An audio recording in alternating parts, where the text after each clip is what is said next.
라디오 상담실 에듀챔프 합격의 신.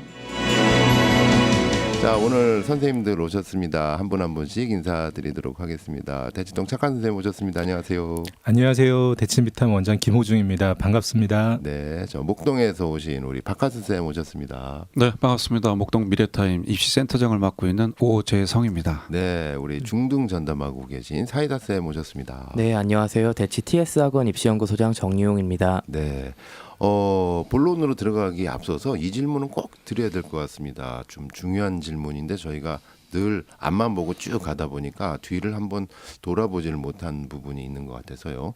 이 작년도 수능 이후에 수능으로 가는 시험 정시 결과가 나왔잖아요. 이제 학교별로 이 정시 판도를 한번 살짝 돌이켜 봐야 될 것 같은데 선생님들 어떠십니까? 정시 판도가 그냥 뭐 예년하고 비슷합니까? 좀 판도 변화가 있었습니까? 작년 정시에서 좀 두드러진 점은 어떤 거였는지 가볍게 한마디씩 좀 부탁드리겠습니다.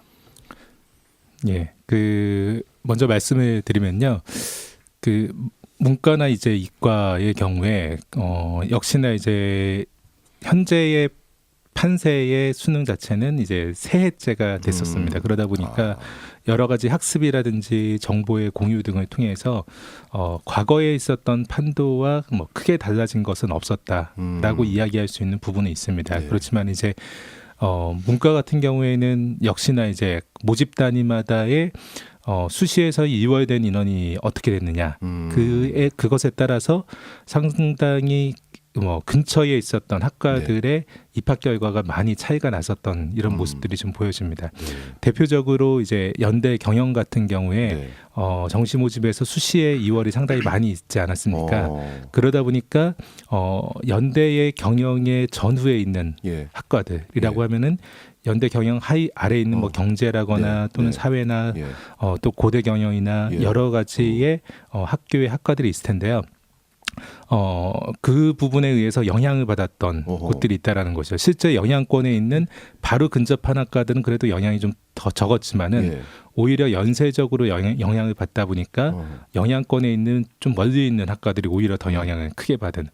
뭐 단적으로 이야기 드린다라면은 고대 미디어 같은 경우에는 훨씬 더 입결이 툭 떨어진 이런 모습들이 나타났다라고 이야기할 수 있습니다. 아이들이 속된 말로 하는 펑크났다. 폭망됐다. 예, 이렇게 이야기할 수 있죠.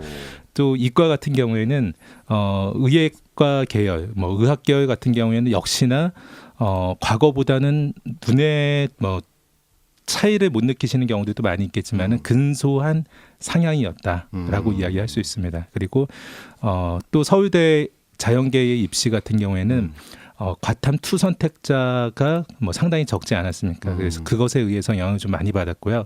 그러다 보니까 100분이 96 수준에서 전부 다 끝났던 이제 서울대 입시가 94 근처까지 내려오는 이런 상황이 연출이 됐죠. 그리고 그러다 보니까 연고대의 일부 하위권과와 또 맞닿아 있는 이런 모습들이 나타난 것이 근본 서울대 입시의 특징이라고 할 수 있습니다. 서울대가 그렇게 떨어졌다라고 이야기하는 것은 무언가 풍선 효과에 의해서 반대급부가 나타나야 되겠죠. 역시 연고대의 상위권 학과는 과거에 비해서 올라갔다라고 할 수 있습니다. 특히나 최초 컷도 높아지고 최종 컷까지도 꽤 높아진 이런 모습이 나타나고 있습니다. 그것은 이제 연고대의 중위권 학과까지의 모습이고요. 좀 하위권 학과 같은 경우에는 과거와는 뭐 크게 다르지 않은 모습. 하지만은 폭망하는 학과들은 과거보다 훨씬 더 줄어들었고, 그렇지만 역시나 문과나 이과 구분 없이 일부의 학과들은 역시 폭망하는 그 눈치 작전에 의해서 폭망하는 그 경우들이 상당히 있었다라고 할 수 있습니다. 서울대 정예 같은 경우가 대표적인 사례고요. 연대 심리로 제가 기억을 하는데요. 그곳 같은 경우도 100분이 90이 되지 않는 학생이 합격된 사례가 나타날 정도로 폭망의 사례들이 좀 엄청 센 학과들이잖아요. 예, 이제 그런 부분들이 좀 있었습니다. 뭐 이과의 서성한까지 본다고 하더라도 문이과 서성한을 본다고 하더라도 과거와는 이제 큰 차이가 없는 정도의 모습이 있었습니다. 근데 역시나 학과마다도 학교마다도 폭망하는 학과들은 이제 한두 곳들은 꼭 섞여 있는 그런 모습으로 올해의 정시 모집이 결정이 된 것 같습니다. 참 정시라는 게 참 어떻게 보면은 약간 좀 도박과도 비슷한 거여서 그래 올해 거의 서울대 중독- 그 정예가 폭망했대 그러면은 나 서울대 정예 써야지 이러면 예, 그래서 수능은 좀 중독되는 것 같습니다. 이제 뽕 맞는 것 같고요. 한번 해보면은 그 앞에 신기루가 있어서 예. 그 본인의 손에 잡힐 것 같이 보인다는 거죠. 2번, 3번 해보고 싶은 생각이 들어서 예, 예. 수능 위주로 준비하는 아이들이 아. 재수 삼수를 하게 되어지는 그런 경우가 당연히 높은 것 같습니다. 예, 박하스 쌤 보시기는 어떻습니까? 뭐 사실 여러 가지 이제 아까 착한 선생님이 다 나름 총평을 해주셨고요. 네. 역시 제 입장에서 조금 조언을 좀 드리면 수시로 역시 가야 된다. 물론 수능 그러니까 정시에 염두를 하신 전국 자사가나 광역 자사나 뭐 또 내신에 조금 불리함, 교과 성적에 불리함이 있는 여고생들이나 아니면 뭐 또 일반고인데 비평준 정도 되는 학교 등등의 학생들은 역시 교과 성적 3학년 1학기까지 전까지 챙기다가 2학년쯤에 많이 분기점이 돼요. 누누이 말씀드렸습니다만 네. 아무튼 근데 특히 제 입장에서 볼 때 이번 수능은 여러 가지 부분에서 많은 해프닝을 만들었다.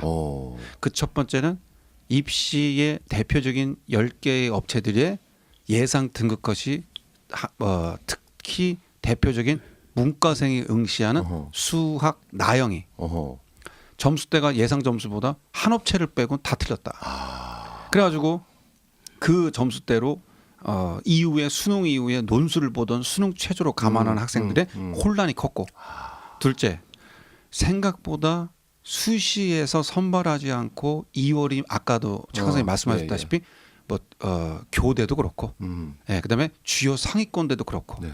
보통이 뭐 서용고만 놓고 봐도 한 20% 정도 2월은 합니다. 그렇지만 또 물론 5%나 2%대로 2월을 적게 하는 학교도 있고요. 그런데 어쨌든 생각보다 2월이 많았기에 그래서 자연스럽게 정시 TU가 증가되면서 근데 이 증가된 인원을 또 업체들이나 뭐나 대처가 좀 늦은 거지. 왜 그럴까요? 이미 예상 점수를 좀 타이트하게 잡은 거지. 그럼 잡아놨는데 애들은 벌써 그걸 알고 그다음에 원서 쓰려고 정시를 준비하고 있는데 머릿속에는 이미 배치표 예상 점수가 있단 말이죠. 내 점수로 5점 모자라 2점 모자라 위험 떴어 상향이야. 네. 꽤 조심스럽죠. 그래서 꼭 레파토리는 아닌데요. 아까 말씀하신 정외과나 심리나 문과는 그렇고요. 네. 뭐 이과는 의학 계열은 뭐 말할 것도 없고요. 거기에 대표적인 또 자연과학, 네. 화학, 생물, 네. 화공 이런 인기 베스트 학교도 있지 않습니까? 그러면 일전에도 정시 말씀드렸다시피 문과는 상위 학과에 조금 조심스럽게 접근을 하고요.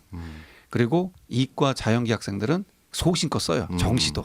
그래서 안 되면 좀 재수라도 염두하겠다라는 그런 거 있지만 역시 올해부터 적용되는 수능 영어 절대평가에 부담이 컸기 때문에 그래서 학생들은 끝까지 고심고심하고 모 업체에서 제공하는 모의 지원이 있습니다. 애들이 지금 몇 명 애들이 모의 지원으로 모 대학을 쓴다. 이걸 많이 원서 쓸 때까지 염두에서 쓴 경우가 있어서 그래서 목동에서도 좀 모한 말씀이지만 어떤 배치표는 점수 업체처는 점수대가 타이트했는데 결국에는 장학 4년 장학생으로 붙는. 그러니까 사실 제가 볼 때는 물론 정답은 없어요. 점수대가. 근데 이게 역시 수능은 정량 평가니까 결과적이니까 또한 경쟁률은 배제되기 때문에 이거는 이후에 향후 고1이나 또 대입 고입을 앞둔 후 밑에 저학년 학생들도 이 수능의 원리는 반드시 잘 참고하셔야 되고 그다음에 올해를 대입 앞둔 당장 2018년도 고3 학생들도 이 부분은 그래서 아마 올해는 또 거론하겠습니다만 역시 가장 다이나마이트 폭탄인 이 영어 절대평가의 첫 실시 수능으로 그게 또 혼란이죠. 아마 입시의 이 예상 점수가 아주 혼란을 좀 야기시킬 가능성이 있다.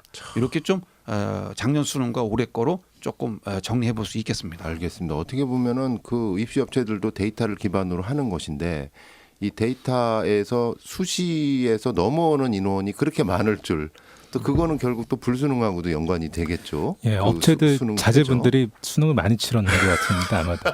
그러니까 사실 그것도 이제 좀 추측도 하고요. 그렇긴 합니다만 예. 참 이게 위험하고도 좀 막연한 말씀이라서 죄송하지만 결국 그거는 대학 몫이에요. 이율 하는 것도. 근데 실질적으로는 이렇게 넘을 줄 몰라서 뒤늦게 뭐 나름의 다시 상향 지원이나 공격적으로 쓴 학생도 있습니다만 네. 몰랐던 친구들은 일전의 기준 점수로만 지원을 했기 때문에 그렇죠. 결과적인 리스크가 좀 생기지 얼마나 않았을까라는 떨리겠어요. 조금 해석해 볼 네. 수 있고 어쨌든 고로 목동 지역도 그렇고 제가 전국적으로 만난 정시에 지원했던 학생들 네. 중엔 의외로 점수가 남아도 떨어졌고 그러니까 그 이제 뭐 길게 얘기하기 뭐합니다만 네, 네. 어쨌든 이 점수가요 애매하게 걸쳐 있는 친구들이 제일 위험합니다. 그 애매해도 점수가 남아도 애매한 게 아니거든요. 점수가 여유 있는 것도 아니고. 네. 네, 그러니까 그거를 조금 향후 좀 해석하시고 좀 판단하셔야 될 것 같습니다. 알겠습니다. 네. 사이다 선생님, 그 네. 고등학교별 판도도 좀 나오잖아요. 네네. 대입 실적에서 네. 어떻게 보세요? 저는 일단은 거의 뭐 특목고 쪽이나 이쪽을 많이 바라보기 때문에 네네. 네. 특목고만을 바라봤을 때 일단 자사고 쪽을 얘기하면은 뭐 대부분 자사고들 전국 단위 자사고들은 거의 정시 위주 아니 수시 위주의 학교들이기 때문에 네네. 정시 비중은 그렇게 높지는 않습니다. 그래서 전체적으로 수시 쪽이 훨씬 비중은 높았고요. 그리고 정시 같은 경우에는 아무래도 요번에 조금 특이점이 있던 학교들이 약간 북일고나 아니면은 공주 한일고나 네. 아니면은 그리고 동산고 네. 이런 학교들이 예년에 비해서 다시 조금 많이 올라갔고요. 다른 전국 단위 자사고들 더 좋은 학교들과 같은 급까지 올라가지 못했지만 그래도 일반고랑 비교해서는 훨씬 더 높은 성적을 많이 거두었고요. 예년부터 그 뭐 강호라고 불리우는 학교들 민사고나 뭐 외대부고나 이런 학교들은 당연히 예년만큼은 실적이 계속 잘 나오고 있는 것 같습니다. 그리고 뭐 영재학교는 원래 수시 비중 자체가 워낙 굉장히 높은 학교고요. 그래서 거의 다 수시로 갔던 것 같고 정시는 거의 대부분이 다 수시에서 실패하거나 아니면은 뭐 더 높은 학교 또는 의대를 생각하는 애들 많이 거의 준비를 하기 때문에 고등학교별로 그냥 일반고를 제외하고 나머지 자사고들의 정시를 어떻게 치렀냐를 논하는 건 조금 애매한 것 같습니다. 거의 다 대부분 이제 그 분위기 자체를 알 수 있네요. 웬만한 뭐 우리가 이름을 알 수 있는 그런 네. 그 자사고나 특목고는 네. 이미 수시에 집중하고 네. 있다. 네. 그러면 상상고 같은 경우도 상상고도 예년에는 그 수시 비율이 워낙 적었지만 올해 같은 경우에는 서울대 수시로 합격된 학생이 그 최초 14명 정도로 예년에 비해서는 굉장히 많이 늘었습니다. 그래서 앞으로도 상상고는 점점 수시 쪽으로 체제를 변화하고 있는 중이고요.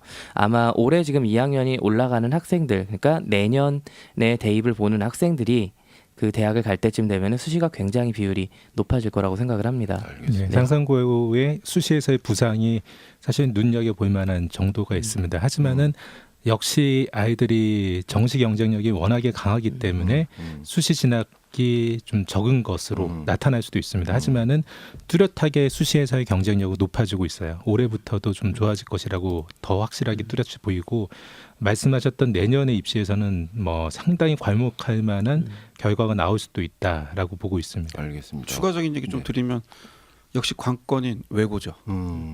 지금 뭐 신입생들도 만나보면 여지껏 외고 엄마들 만나면서 이런 불안한 모습 처음이다. 그러니까 사실 뭐 외람된 말씀이지만 뭐 명문고를 가든 뭐 대학 잘 보낸 학교를 가든 학교의 리드에 따라가면 된다라고 열망하시면서 보내지 않습니까? 네. 근데 이제 뭐 물론 외고 자체가 선전한 학교도 있습니다만 역시 조금 전반적으로 물론 또 서울대 결과만으로 치부할 수는 없습니다만 해석은 해야죠. 이과생들의 서울대를 포기하고 의대 가는 애들이 있기 때문에 서울대 결과 갖고만 해석할 수는 없는데 네. 문과의 최고점은 서울대란 말이에요. 그렇죠. 아니면 뭐 삼국 사관학교나 경찰대 이렇게 되기 때문에 그러니까 외고생들이 작년 결과도 그렇고 뭐 예를 들면요. 모 외고가 작년에 정시로 서울대가 한 명이에요. 한 명이라는 얘기는 보통 그 학교가 10명이나 5명까지 보냈어요. 네. 보통 재수 선배들 왜냐하면 외고는 네. 수시로 많이 가기 때문에 네, 네. 수시를 거의 다 가잖아요. 재수를 해도 못 간 겁니다. 이거는 좀 짚고 넘어가야죠. 그러니까 뭐 일부 특정 학교만 얘기할 수는 없겠습니다만 그러니까 잠시 이게 좀 그렇고 그러니까 그러면 대학 측에서는요.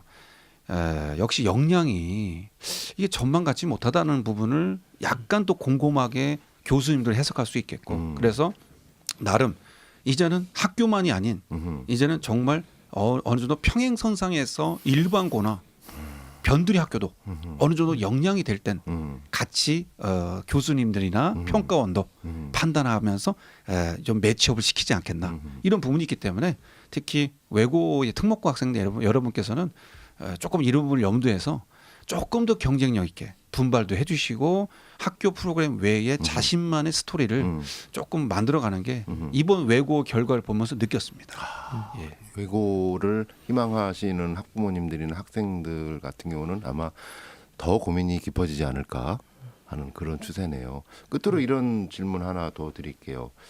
요번 정시에서도 최후의 승자는 강대라고 하는 그 모 강남의 모 재수학원인가요? 예. 올해도 뭐 그것도 있고요. 예. 그 어쨌든 재수의 강세, 재수생들의 강세는 뚜렷하게 나타났던 것 같습니다. 이제 PD님께서 말씀하셨던 이제 강남에 이제 몇 개 그 재수 종합학원이 상당히 눈에 띄는 결과들이 나타나긴 했습니다. 그건 문과, 이과 뭐 구분할 거 없이 결과가 나타났고요. 그렇다고 해서 과거보다 뭐 훨씬 더 큰 차이로 좋아진 것이냐 그런 정도까지는 아닙니다. 역시 이제 그곳들에서나 저희가 볼 때는 각 1등급의 반수가량은 재수 이상이다라고 보고 있거든요. 근데 이제 실제로 그것보다는 뭐 높게 본다면 55% 수준까지도 되는 것이 아니었나라고 보고 있습니다. 그렇다고 재학생들의 약세가 이어졌느냐라고만 본다라면은 실제로 그렇게까지만 또 보지는 않습니다. 뭐 실제로 재학생들 중에서 강남권의 일반고들 중에서 약진이 상당히 컸습니다. 뭐 휘문고나 단대부고 이런 학교들은 정시에서도 약진이 상당히 강했었고 또 서초에 있는 서울이나 상문고 이런 학교들은 이제 수시에서 워낙 탄탄하게 오랜 기간 동안 준비가 되어 왔기 때문에 수시에서도 상당한 약진 그리고 그 결과가 앞으로도 상당히 오랜 기간 동안 지속될 것으로 좀 예상되어지고 있는데요. 역시 그 수능이 오히려 금수저 전형에 가깝다라는 것은 이번 정시 모집에서도 확실하게 드러나는 사실인 것 같습니다. 알겠습니다. 거기에 좀 부수적인 게 역시 그럼에도 우수한 수능까지 수시까지도 합격하면서 수능도 괜찮았던 학생들이 수시로 또 합격되는 그게 뭐 문과 상위권이나 뭐 이과 의학계리나 공과대나 자연계열로 갈 수 있겠습니다만 실제 목동에서도 400점 만점에 390점대까지 나오는 80에서 90점대 그러면 그 정도면은 정시에서 기본 인서울 수도권 의대는 가는 성적입니다. 그러니까 그렇게 갈 수 있는 친구들이 이미 수시에서 합격을 하고 간 좀 사례가 많고 그다음에 이번 서울대 의대 25명 정시로 간 학생들만 놓고 봐도 역시 졸업생 이상 N수생이 14명 재학생이 11명 그러니까 사실은 재학생들도 역시 물론 그 친구들이 수능에 강한 친구들이겠지만 학생들이겠습니다만 그래도 뭐 월등하게 결과적이지만 네. 재수생들만의 그냥 독식이라고 치부할 수는 없겠습니다만 역시 아까 PD님이 말씀하신 그 특정 모의 재수학원들이 아무래도 전국적으로 우수한 애들을 전통적으로 끌고 가기 때문에 그건 부정할 수 없습니다. 그러나 제가 또 조심스럽게 전망할 거 볼 땐 요즘 이제 독학이 좀 재수라 독학 재수 그러니까 소위 자기가 혼자 이제 인강 듣고 공부하는 네. 그런 스타일. 왜? 이제는 특정 자기 부족한 과목만 1년 내내 종합반에 들어가는 건 좀 시간 소비다.